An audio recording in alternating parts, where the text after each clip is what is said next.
Welcome back to my channel दोस्तों। एक बार फिर एक नई वैकेंसी के साथ आपके सामने हाजिर हुए हैं। ये वैकेंसी निकली है सैक की ओर से, ISRO department of government of India अंतरिक्ष विभाग डिपार्टमेंट ऑफ स्पेस की तरफ से। तो आइए जान लेते हैं क्या क्या क्वालिफिकेशन मांगी गई, कौन से ट्रेड वाले इसमें एलिजिबल रहने वाले हैं, इसका लास्ट डेट क्या रहने वाला है, फॉर्म को कैसे अप्लाई करना है, एक एक चीज़ को डिस्कस करेंगे। वीडियो लास्ट तक देखिए, आपके लिए बहुत महत्वपूर्ण होने वाला है। चलिए दोस्तों, सबसे पहले मैं आपको बता दूँ, ये जो डिपार्टमेंट है government of India department of space की तरफ से, यानी कि ISRO Indian space research organisation SAC की ओर से ये वैकेंसी निकली है। इसका लोकेशन आप देख सकते हैं, अहमदाबाद में रहने वाला है। इसका विज्ञापन डेट की मैं बात कर लूँ तो 24/10/2025 को इसका एडवर्टाइजमेंट निकला है। आइए जान लेते हैं इसमें क्या क्या क्वालिफिकेशंस वगैरह मांगी गई है। तो ये सैक की तरफ से वैकेंसी आई हुई है, आप देख सकते हैं यहाँ पे समूह गा यानी कि ग्रुप सी। ग्रुप सी दोस्तों टेक्नीशियन बी की पोस्ट है आईटीआई वालों के लिए। तो सबसे पहला ट्रेड है पोस्ट कोड 9 फिटर। फिटर में टोटल पोस्टों की संख्या आप देख सकते हैं, 4 सीटें निकली, जिसमें यूआर की 2 सीटें हैं, ईडब्ल्यूएस की 1 है, ओबीसी की 1 है। क्वालिफिकेशन की बात करें तो यहाँ पे आईटीआई मांगा गया है, 10th होना चाहिए प्लस आईटीआई होना चाहिए। ITI NTC NAC fitter trade से दोस्तों। एनएसी यहाँ पे मैंडेटरी नहीं है, यानी कि अप्रेंटिसशिप जरूरी नहीं है। अगर आपने फिटर से आईटीआई किया है तभी आप अप्लाई कर सकते हैं। अब आ जाते हैं, सेकेंड पोस्ट है हमारी मशीनिस्ट ट्रेड की, पोस्ट कोड है 10। इसमें टोटल सीटों की संख्या 3 है, जिसमें से यूआर की 1 सीट है, ईडब्ल्यूएस की 1 है, एसटी की 1 है। क्वालिफिकेशन यहाँ भी सेम वही है, 10th प्लस आईटीआई रहना है यहाँ मशीनिस्ट ट्रेड से। नेक्स्ट ट्रेड है हमारा इलेक्ट्रॉनिक मैकेनिक का। इसमें टोटल पोस्टों की संख्या थोड़ी सी ज़्यादा है, 15 सीटें हैं यहाँ पे। यूआर की 6 सीटें, ईडब्ल्यूएस की 1 है, ओबीसी की 4 है, एसटी की 3 है, एससी की 1 है। यहाँ पे क्वालिफिकेशन की बात करें तो सेम क्वालिफिकेशन है, 10th प्लस आईटीआई रहना है यहाँ पे भी। लेकिन आईटीआई आपका इलेक्ट्रॉनिक मैकेनिक और mechanic radio and TV radio, यानी कि दोनों ही छात्र इलेक्ट्रॉनिक मैकेनिक के और मैकेनिक रेडियो के या फिर टीवी के छात्र हैं, तभी आप अप्लाई कर सकते हैं। अब आ जाते हैं लैब टेक्नीशियन की पोस्ट है दोस्तों। ये देख सकते हैं, लैब असिस्टेंट केमिकल प्लांट। तो इनसे भी कई लोग आईटीआई करते हैं, तो उनकी टोटल सीटों की संख्या 2 है, जिसमें 1 यूआर है और 1 ओबीसी की। यहाँ पे कंपटीशन थोड़ा सा कम रहता है, क्योंकि इससे काफ़ी कम ही लोग आईटीआई करते हैं केमिकल प्लांट से। अब यहाँ पे लैब सहायक जो पोस्ट निकली है लैब असिस्टेंट की केमिकल प्लांट ट्रेड की, यहाँ पे भी 10th प्लस आईटीआई रहना है आपका लैब असिस्टेंट केमिकल प्लांट से। तो ये गवर्नमेंट से ही होता है, और काफ़ी कम ही जगह ही इसी क्वालिफिकेशंस मतलब कि यहाँ का आईटीआई कराया जाता है कम जगह पे। आइए देख लेते हैं, नेक्स्ट है हमारा 13 नंबर की पोस्ट है आईटी आईसीटीएसएम आईटीईएसएम। ये भी आईटीआई की पोस्ट है दोस्तों। आप देख सकते हैं पोस्टों की संख्या टोटल 15 है, जिसमें यूआर की 6 है, ईडब्ल्यूएस की 1 है, ओबीसी की 5 है, एसटी की 2, एससी की 1 है।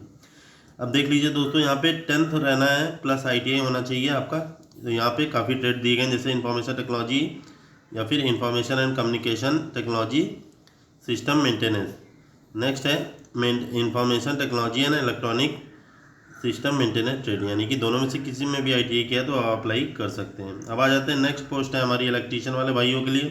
पोस्ट कोड है 14, पोस्ट का नाम है इलेक्ट्रीशियन। टोटल पोस्टों की संख्या 8 रहनी है, जिसमें यूआर की 3 है, ओबीसी की 4 है, एससी की 1 है। क्वालिफिकेशन यहाँ 10th प्लस आईटीआई रहना है आपका इलेक्ट्रीशियन ट्रेड से। ये हमारा इलेक्ट्रीशियन ट्रेड हो गया।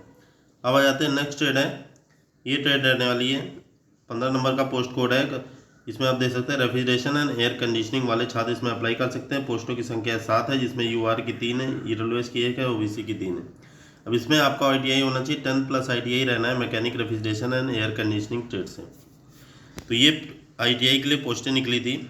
अब आ जाते हैं कि आपको कैसे सैलरी क्या रहने वाली है, फॉर्म कैसे भरना है। तो सबसे पहले मैं आपको बता देता हूँ, सैलरी 9 से 15 जितना कोड है जैसे कि आईटीआई वालों के लिए, तो वहाँ पे लेवल 3 की जॉब रहने वाली है। 21,700 से 69,100 आपको सैलरी मिलने वाली है।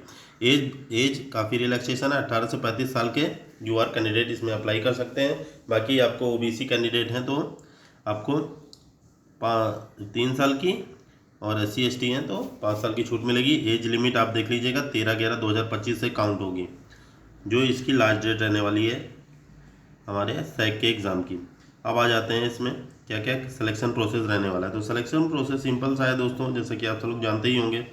टेक्नीशियन बी की ये पोस्ट है 9 से 15 जितनी है, इसमें पहले रिटन एग्ज़ाम होने वाला है, उसके बाद आपका स्किल टेस्ट होगा। तो जो रिटन एग्ज़ाम होगा 80 क्वेश्चन आपसे पूछे जाएंगे, जिसमें 1.5 घंटा आपको दिया जाएगा। नेगेटिव मार्किंग 1/3 रहने वाली है। यही चीज़ इन्होंने यहाँ पे इंग्लिश में भी लिखी है। अब रहते हैं इसके बाद स्किल टेस्ट जो होने वाला है। स्किल टेस्ट में जो होगा 1:5 के रेशियो में बुलाएगा। जैसे 10 सीटें हैं तो आपको 10 सीटें हैं जैसे, तो 50 लोगों को बुलाया जाएगा। अब आ जाते हैं कि कौन सा क्वालिफिकेशन आपका पास रहने वाला है। तो ये नॉर्मल क्वालिफिकेशन दोस्तों, इतने नंबर तो किसी के आते नहीं, आजकल तो सभी अच्छे नंबर ही लाते हैं। तो ये अनरिजर्व के लिए अगर 32 से कम नंबर आते हैं 80 में से, तो आपको फेल कर दिया जाएगा। यहाँ पे कौशल परीक्षा यानी कि स्किल टेस्ट में अगर आपके 50 से कम नंबर रहते हैं तो पास नहीं किया जाएगा, 50 से ज़्यादा ही नंबर आपके होने चाहिए 100 में से। अब आ जाते हैं रिजर्व कैंडिडेट वाले हैं, तो आपको 24 नंबर रिटन टेस्ट में इससे ज़्यादा ही लाने होंगे और 40% से ज़्यादा लाने होंगे स्किल टेस्ट में। स्किल टेस्ट पासिंग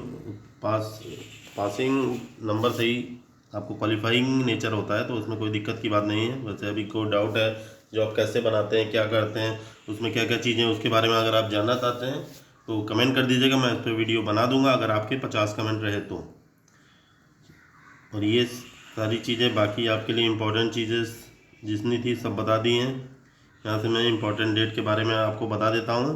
तो डेट है हमारे ऑनलाइन फॉर्म आपके 24 अक्टूबर से चालू हो चुके हैं सुबह 10 बजे से, और इसकी लास्ट डेट 13/11/2025 यानी कि 13 नवंबर रहने वाली है। शाम के 5 बजे तक फॉर्म को फिल कर लेना है। कट ऑफ डेट यानी कि यहाँ पे लिखा है एज और क्वालिफिकेशन जो रहनी चाहिए वो 13/11 से पहले की होनी चाहिए। इसके बाद वाले अप्लाई करेंगे तो उसको रिजेक्ट कर दिया जाएगा। अब जितनी चीज़ें थी मैंने आपको बता दी। फॉर्म आपको ऑनलाइन भरना है, ये चीज़ याद रखिएगा। फीस के बारे में आपको बता देता हूँ। आपको 500 रुपये फ़ीस, जैसा कि आप सब लोग हर एग्ज़ाम में होता है, 500 रुपये आपकी फ़ीस लगने वाली है, जिसमें से 400 रुपये आपको रिफंड आएंगे। तो ये चीज़ें याद रखिएगा और आप अपना बैंक अकाउंट का डिटेल सही दीजिएगा। बाकी कोई भी डाउट है कमेंट करके पूछ सकते हैं। वैसे फ़िलहाल जितनी इंपॉर्टेंट चीज़ें थी मैंने इसमें कवर कर दी हैं। तो वीडियो अच्छी लगी तो प्लीज़ एक लाइक और चैनल को सब्सक्राइब कर लीजिएगा। मिलते हैं ऐसी कोई और इन्फॉर्मेटिव वीडियो में। ओके, जय हिंद।